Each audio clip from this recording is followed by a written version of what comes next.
Hi there, Suzanne Marnie Duke. So I have been putting a lot of time and thought into what should my second video be about. So I've been racking my brain over topics, but I kept finding myself going, oh no, that's not the right topic, or how it be received? Will I mess up?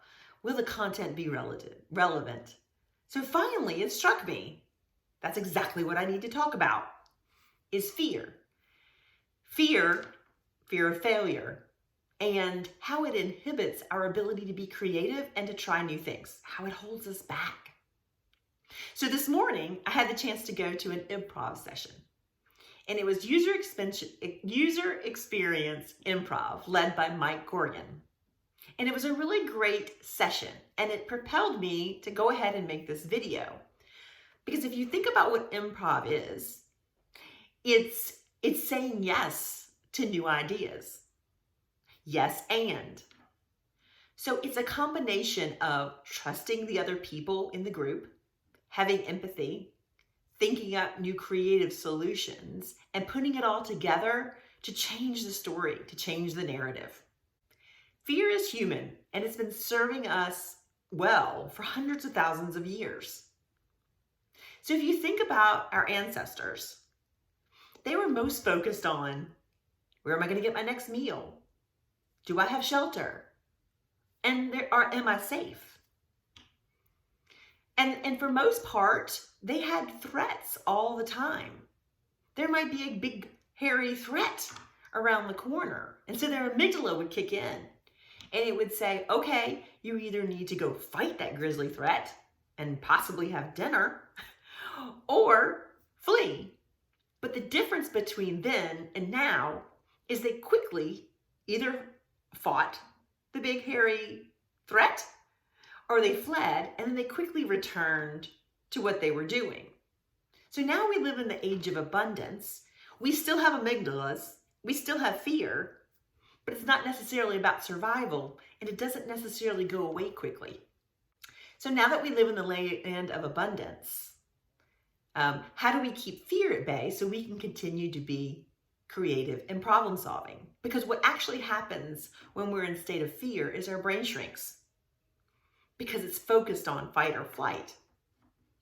So how do we stay engaged and try new things and foster our creativity?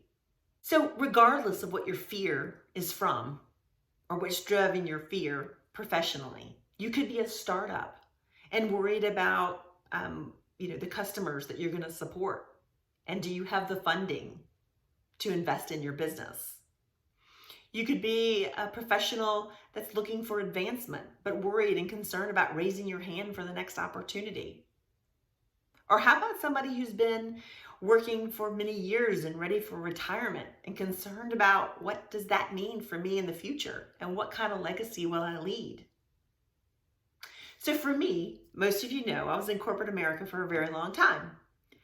And we go through corporate restructures. And several years ago, my husband said to me, so, when it's your turn, when you're impacted, what are you going to go do?